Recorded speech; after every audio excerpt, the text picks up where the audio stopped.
Hello everyone, आप सभी का स्वागत है कोगेट से साइट यूट्यूब चैनल में। और आज की वीडियो में हम कवर करेंगे कि प्लेनर ग्राफ क्या होता है। एंड इसके साथ में यूलर इक्वेशन भी मैं आज कवर करा दूंगा।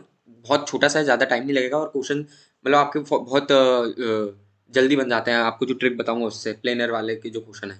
तो चालू करते हैं। सबसे पहले देखते हैं कि प्लेनर ग्राफ होता क्या है। तो प्लेनर ग्राफ सिंपल लैंग्वेज में ऐसा ग्राफ जो जो एक प्लेन में बन जाए। एक प्लेन में कैसे, तो जैसे एक्स वाई प्लेन हो गया, या फिर आपका वाई जेड प्लेन हो गया, कोई भी प्लेन हो सकता है, या एक्स जेड प्लेन हो गया, वो कहलाता है प्लेनर ग्राफ। अब अपन को देखना है कि कैसे पता लगाए गिवन ग्राफ प्लेनर है कि नहीं। तो सब उसके मैं ट्रिक बता रहा हूँ। वो ट्रिक में आपको क्या करना है, जो गिवन ग्राफ रहेगा, एग्जांपल के लिए यहाँ K4 ले लो। ठीक है, इस K4 के अंदर आप देखोगे दो एजेस इंटरसेक्ट कर रही है, एक है BD और एक है AC। ठीक है, BD वाली और AC वाली। तो इन आपको इस फिगर को रीड्रॉ करना है और रीड्रॉ करके आपको ऐसे कनेक्ट करना है, इन सभी को एजेस बनानी है जिसमें ये एक दूसरे से इंटरसेक्ट ना करें। जैसे मैंने यहाँ पर बनाया है, जैसे ही मैंने यहाँ ऐसे का वर्टाइसेस उसी जगह पर रख दी, ए जहाँ पर थी वहीं पर रख दी। ठीक है, बी जहाँ पर है वहीं रख दिया। सिर्फ मैंने एजेस को जोड़ना चालू करा। पहले ए से बी को जोड़ा, कोई इंटरसेक्ट हो रही है एज नहीं हो रही। फिर बी से सी को जोड़ा, अब भी कोई दो एजेस इंटरसेक्ट हो रही वर्टेक्स के अलावा। ठीक है, वर्टेक्स पे तो इंटरसेक्ट होती है, उसका तो कोई हम कुछ कर नहीं सकते। वर्टेक्स के अलावा कहीं इंटरसेक्ट हो रही है तो नहीं हो रही है। सी और डी को जोड़ा तब भी नहीं हो रही है, डी और ए को जोड़ा तब भी नहीं हो रही है, ये स्क्वायर बन गया। अब अपन ने क्या करा, बी से डी को जोड़ दिया, तब भी कोई दो एजेस इंटरसेक्ट नहीं हो रही है। ठीक है, अब बची आपके पास कितनी, एक एज को आपको ऐसा ड्रॉ करना है कि वो किसी भी एज से इंटरसेक्ट ना करे। तो अब यहाँ पर आप इसको इस तरह से कर्व शेप में ड्रॉ कर सकते हो। तो अब आप यहाँ देखोगे तो ये जो पूरा ग्राफ है, ये है आपका एक प्लेनर ग्राफ। इसको हम प्लेनर ग्राफ बोलते हैं। ठीक, तो सिमिलर वे में आपका जैसे यहाँ पे और भी बताया मैंने, जैसे K10 हो गया। उसके लिए क्या होगा, एक जैसे क्यूब है, क्यूब को देखना है कि प्लेनर है कि नहीं। तो ये मैंने आपको कुछ क्वेश्चन कराए, इसमें एक इंपॉर्टेंट पॉइंट आप याद रखना कि के एन जो रहता है, जिसमें एन अगर 5 से बड़ा है, ये पॉइंट याद रख लेना तो आप क्वेश्चन जल्दी कर लोगे। तो वो प्लेनर नहीं होता है। ठीक है, तो ये एक पॉइंट इंपॉर्टेंट आप याद रख लेना। उसके अलावा एक है कि ग्राफ जो प्लेनर रहता है, अगर कोई ग्राफ, तो उसका आइसोमॉर्फिक ग्राफ, जो उसका आइसोमॉर्फ बनेगा, जो हम आगे पढ़ेंगे, वो भी प्लेनर रहता है। ठीक है, तो ये आपका हो गया planarity of a graph. And यहाँ मैंने कुछ क्वेश्चन कराए हैं। अब जैसे इसमें एक क्वेश्चन है कि क्यूब जो है आपका वो प्लेनर है कि नहीं। तो देखो, क्यूब प्लेनर है, हमने क्या करा, इसमें क्यूब को एक ऐसे व्यू में इसको दिखा रहा हूँ मैं, टॉप व्यू में दिखा रहा हूँ या बॉटम व्यू में, आप समझ लो।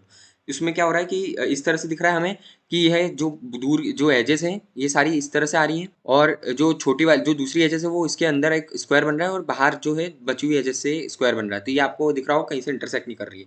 ये टॉप व्यू है क्यूब का। तो ये इससे हम प्लेनरिटी चेक करते हैं। ठीक है, आप नेक्स्ट चलते हैं। अब जैसे ये क्वेश्चन है, ये बोल रहा है कि प्लेनर है कि नहीं। तो अभी आप इसको पॉज करना वीडियो को और फिर इसको सॉल्व करना। अभी मैं आपको बता देता हूँ। जैसे आपका ये ग्राफ मैंने ऐसे नॉर्मल ड्रॉ कर लिया है, 3 ये ड्रॉ हो गए। ठीक, मैंने इनको भी ड्रॉ कर दिया, कोई इशू नहीं, क्योंकि अभी तक इंटरसेक्ट नहीं हुआ है। ये जो एक दिख रहा है ना, सी से डी वाला, सी से ई वाला, इसको हम लोग ऐसे ड्रॉ कर सकते हैं। ए से डी को ऐसे ड्रॉ कर देंगे, अब भी इंटरसेक्टिंग नहीं है। अब आपको कुछ नहीं करना है, बी से ई को ऐसे जोड़ देना है। अब आप देखोगे यहाँ एक भी एज जो है आपकी इंटरसेक्टिंग नहीं है। तो ये आपका जो पूरा ग्राफ है ये हो गया आपका प्लेनर ग्राफ। ऐसे हैं, यहाँ पर भी मैंने प्रैक्टिस के लिए क्वेश्चंस दिए जिसमें ये जो ग्राफ है प्लेनर नहीं है। अभी नेक्स्ट चलते हैं, यूलर इक्वेशन क्या होती है। प्लेनर कनेक्टेड ग्राफ के लिए ये रहती है। तो इसकी एक इक्वेशन रहती है ना, प्लेनर कनेक्टेड ग्राफ के लिए। वो इक्वेशन क्या है, तो देखो ये रही, यहाँ पर मैंने लिखी हुई है। Every planar graph every planar connected graph satisfy the Euler equation v minus e plus r equal to 2। अब v और e तो हमें मालूम है क्या होते हैं, एजेस। अब ये r क्या होता है, r होता है आपका रीजन्स, ग्राफ के अंदर के रीजन्स। तो अब ये कैसे पता लगाया कि ग्राफ में कितने रीजन है, मतलब कौन कौन से रीजन कहलाते हैं। तो देखो आपका जैसे ये ग्राफ मैंने बनाया, ठीक है, सिंगल एक एग्जांपल के लिए ये ग्राफ है। अब मैं क्या करूंगा, इसमें मेरे को रीजन देखना है, तो रीजन ऐसा है जो जो मिनिमम एजेस से क्लोज्ड हो।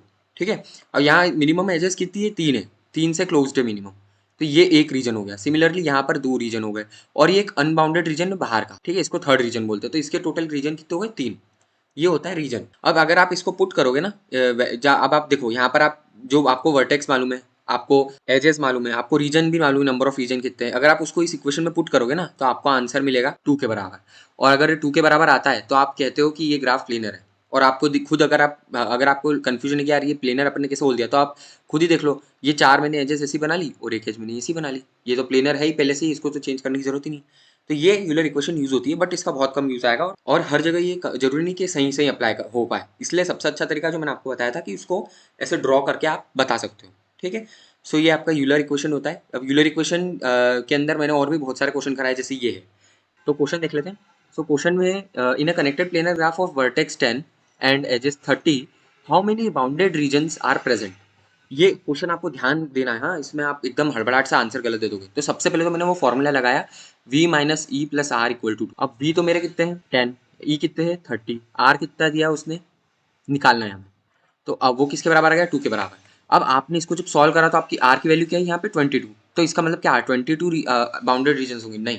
बाउंडेड मतलब वो जो आपको ये जैसे मैंने बताया था, ये एक बाउंडेड है, ये दूसरा बाउंडेड है, ये बाहर का जो एरिया है ये अनबाउंडेड होता है। मतलब आप अगर ऑब्जर्व करो तो आपकी हर एक फिगर में, मतलब जो भी आपका प्लेनर ग्राफ रहता है उसमें number of bounded region plus number of plus one unbounded region होता है। हमेशा एक अनबाउंडेड रीजन आपको मिलता है। तो यहाँ पर आपका जो 22 है ना टोटल रीजन्स के बराबर, ये सब ये जो फॉर्मूला है ये टोटल रीजन का है, टोटल नंबर ऑफ रीजन कितने होंगे, ठीक है। तो ये आपका फॉर्मूला हो गया। इसमें आपका एक हमेशा जो रहता है वो अनबाउंडेड रहता है। तो यहाँ आप देखोगे तो आर में आपको एक माइनस करना पड़ेगा bounded number of bounded reason के लिए। तो ये क्या हो गया 22 माइनस 1 दैट इज 21। तो इन क्वेश्चंस को हमें ऐसे करना है। अब नेक्स्ट चलते हैं। तो नेक्स्ट है डिग्री ऑफ रीजन क्या होता है। सो यहाँ मैंने लिखा है जैसे it is defined as the number of boundary edges present in the region, ठीक है। तो डिग्री क्या होती है रीजन की, तो वो डिग्री वो होती है जिसमें आपका जो फिगर है उस का ग्राफ है उसका जो उसका कोई भी अगर रीजन अगर आप लोगे उससे कनेक्टेड आपकी कितनी एजेस है, ठीक है। उस रीजन के आसपास आपकी कितनी एजेस है। जैसे मैंने ये रीजन 1 लिया तो इससे मेरी कनेक्टेड एजेस कितनी है यहाँ पे 3 है, तो रीजन 1 की डिग्री 3 हो गई। सिमिलरली रीजन 2 लिया उसकी कितनी हो गई 3। और फाइनली ये अनबाउंडेड का एक लिया तो उससे कितनी है 1 2 3 4, ये अंदर वाली नहीं लेंगे हम तो क्योंकि वो उससे कनेक्टेड नहीं डायरेक्टली, तो इसकी कितनी हो गई 4।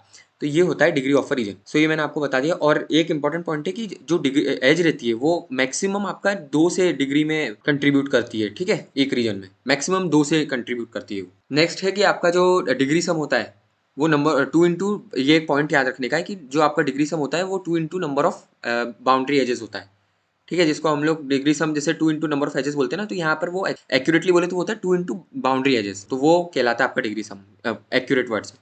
अब नेक्स्ट चलते हैं। तो नेक्स्ट है आपका Euler equation for planar disconnected graph. तो देखो यूलर इक्वेशन प्लेनर डिस्कनेक्टेड के लिए क्या रहता है, तो v minus e plus r equal to k plus one. ये एक तरह से आप इसको डिस्कनेक्टेड समझो या जनरल फॉर्म समझ लो, क्योंकि आप यहाँ पर के जो है आपके नंबर ऑफ, यहाँ पर हम बाकी चीज़ें तो मालूम है, के आपका बस एक्स्ट्रा है जो है नंबर ऑफ कंपोनेंट्स।